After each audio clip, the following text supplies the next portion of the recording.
Hello everyone, I am Tacet, and today I'm going to be going over the Gems of War Forge and Flagon event, in which the Thungerforge is added to Gems of War. This is also the day that they finally ended up making the rework to Soulforge that we'll be going over a little bit later in this video, where they basically will be slowly adding all of the old weapons into the game. And one other thing to mention, just as a quick announcement before I get into everything, I will be gone for the next week, starting from Saturday until about that following Friday. So I will be having a video posted every single one of those days at around 10 a.m. Eastern Standard Time, kind of like how I have scheduled the other time when I was away for a little bit. And we're basically going to be having those videos just roll out, so I'll have all that pre-recorded for that time. I should still be able to go and record the Monday video while I'm there.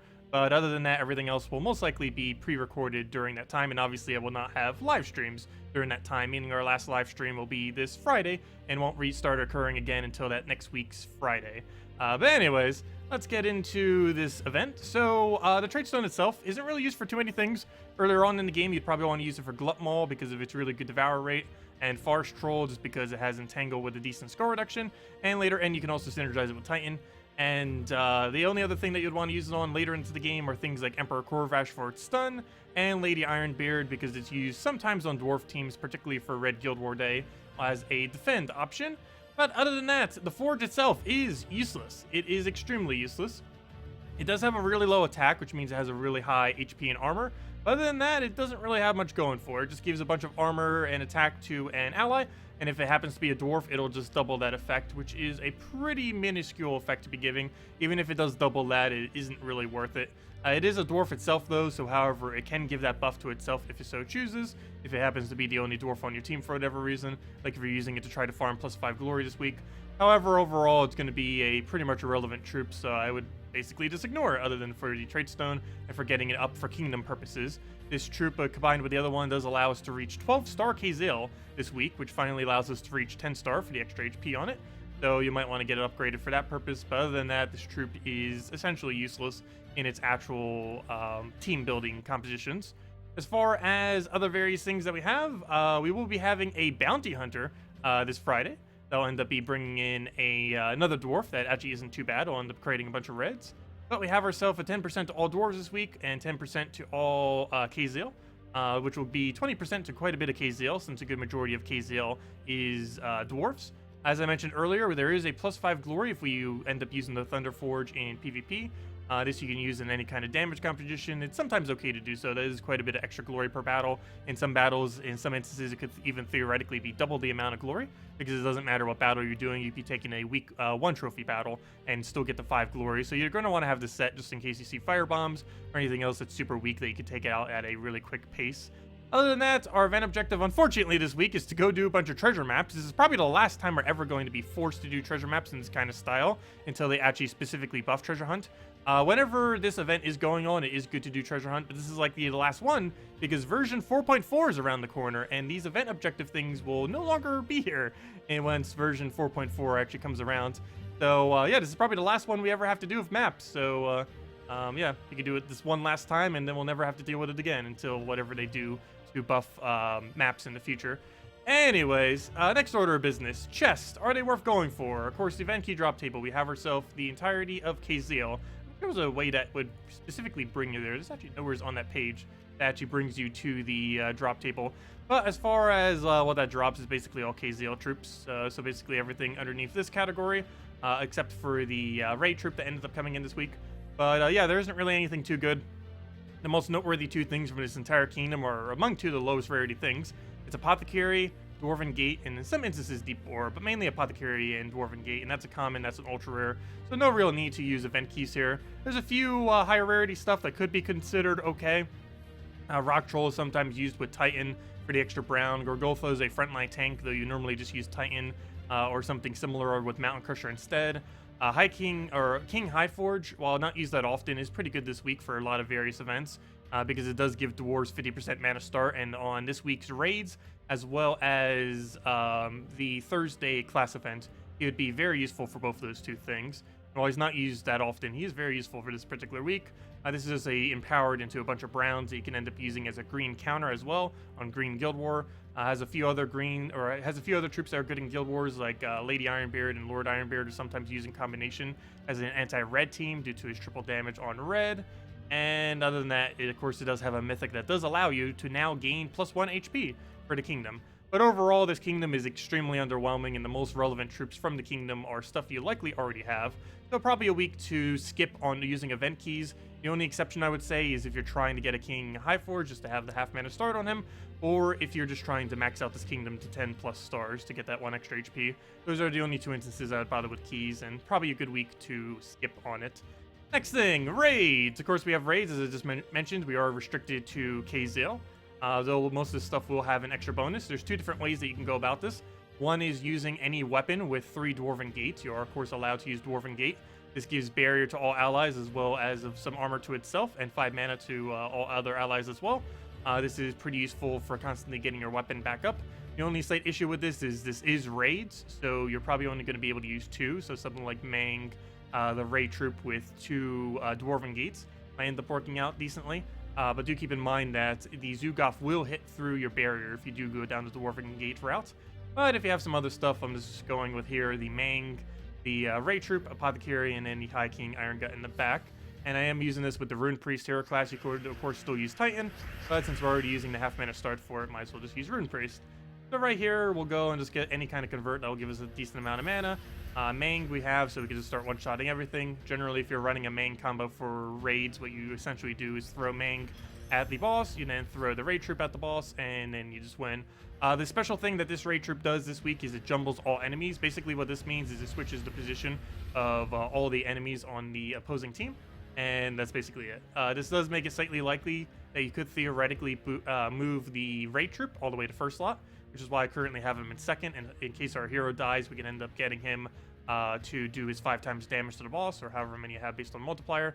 But yeah, it's going to be okay. I don't think it's really going to be too effective, but it'll at least be able to move up the enemy team some, so you can maybe get the raid boss up front. That could also potentially be a negative thing, though, as the raid boss will have the highest attack of anything on the opposing team.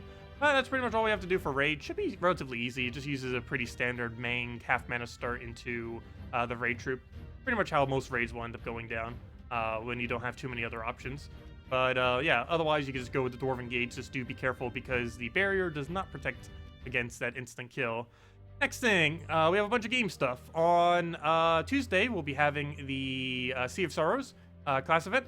For Wednesday, we're going to be having the red mastery pet. Not that one, but the one that gives you specifically the mastery. That one in that little jar. It kind of looks like a beetle. On Thursday, we're going to be having the class event for the Rune Priest. It's an okay hero class. Nothing really too special. It's definitely above average.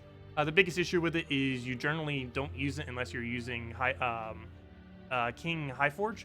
And a lot of teams are not going to bother putting him onto the composition. So it's not used too often, but it's an okay hero class.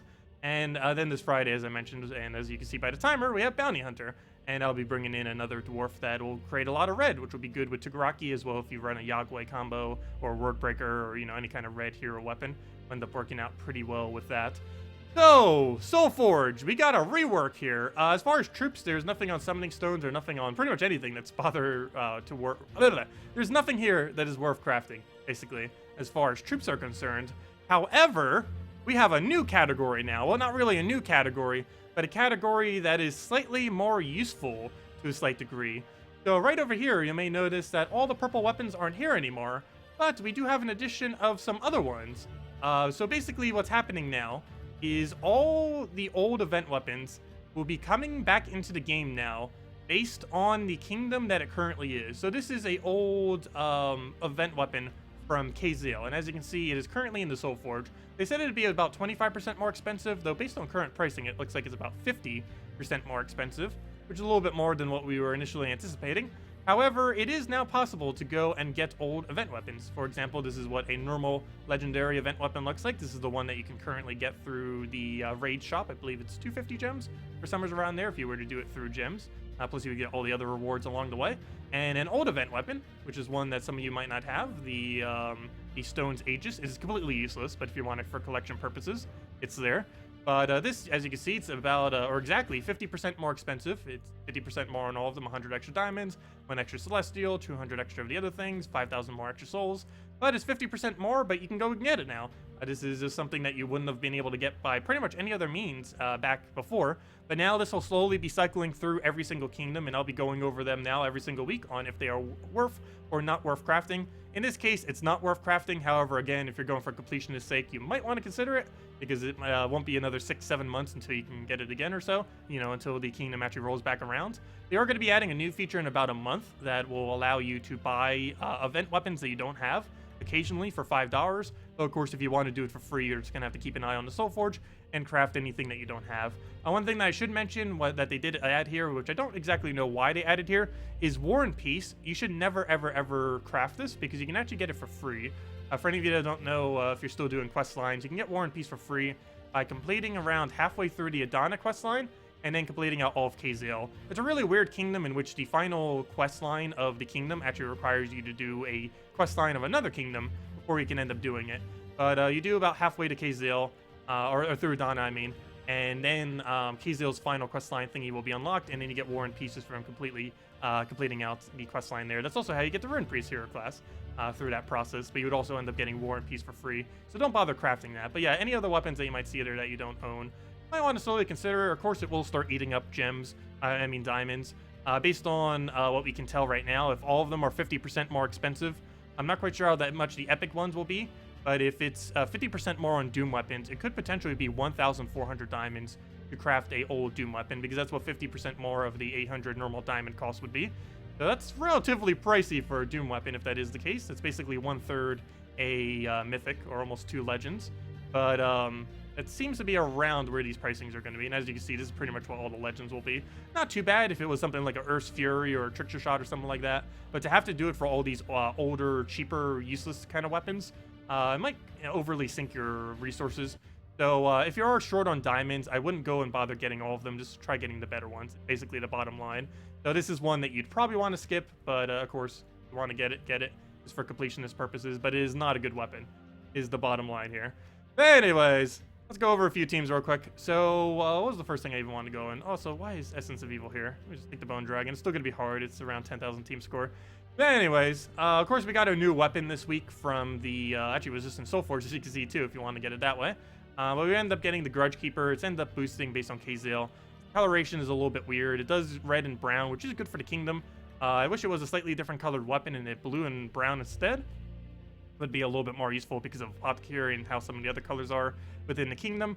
But nonetheless, it's okay. It's not going to be anything too special with what currently exists. Into the future, it might be a little bit more viable. But it's also going to be a little bit more viable once the Bounty Hunter troop gets here this Friday, because that's a brown-purple that will be able to create red. So it kind of has a little bit of synergy there, not completely. But it's an okay weapon. Nothing too special. Might still want to just get it for completionist purposes if you're going that deep onto the event anyways. It's at tier 3. So super easy to obtain anyways if you're just going to be doing the raids to begin with. But yeah, let's go get that thing up. It boost ratio is just like any of the other double mana weapon things. It's just an average one. Again, a lot of these weapons, they come in, they're relatively weak, though they could theoretically have a really good combination into the future. You will be able to craft this weapon into the future if you don't happen to have it now, but it could be several months until we see it again, so you'd be wary of that if you do end up skipping out on it. But yeah, it's pretty average. It might help you with the event too if you're still kind of in early game, mid game, and you don't have as many options. You can end up doing that with Dwarven Gates or something similar, or maybe not Dwarven Gates because you would need to feed brown and red into something. But it would still be able to get the full boost ratio, and it hits around the 40s, 50s, depending on what your magic stat is at, once you have that many onto your team. Anyways, just a few other things to go show real quick. The other ones are, of course, Rope Dart meta. Why is everything so annoying in PvP right now? So if you have any easy battles, you can go and build some kind of team that just uses the Thungerforge. I just did this kind of mid-range team. Nothing too overly expensive that some people might have. So you just find an easy battle. If you happen to find fire bombs, if you happen to have something else, you just set this to your team, and you get a free 5 glory. Pretty much as simple as that. So let's go take this out real quick. Let's move that one over. Try getting Yagway up, as that's going to be our main damage source. We can get Mount Crusher 2, which will feed everything that we need. Divinia's all the way in the back, just so it doesn't block the red on our Yagway. as Yagway is the main one that we're going to want to be casting in many of these instances. Go for the brown there just so we can go and get another explosion, get everything rolling. Hopefully we'll have Yagway alignment. Not too big a deal if we don't. And we do, so that works out perfectly. Let's get that. Throw down a not explosion because we just go for double Yagway and kill it out very easily. And we get a whole additional 5 glory, and it doesn't matter if it's casual 1 trophy all the way at the lowest or the 3 trophy PvP battle. It'll always give you 5 additional glory. So as you can see, we got 8 glory there, and normally it would of course only give you 3. But yeah, against fire bombs, against stuff like this is the main kind of things you want to throw it on. 4 times fire bombs, 3 times fire bombs, anything that's below like what half your team score is, or a little bit lower than that.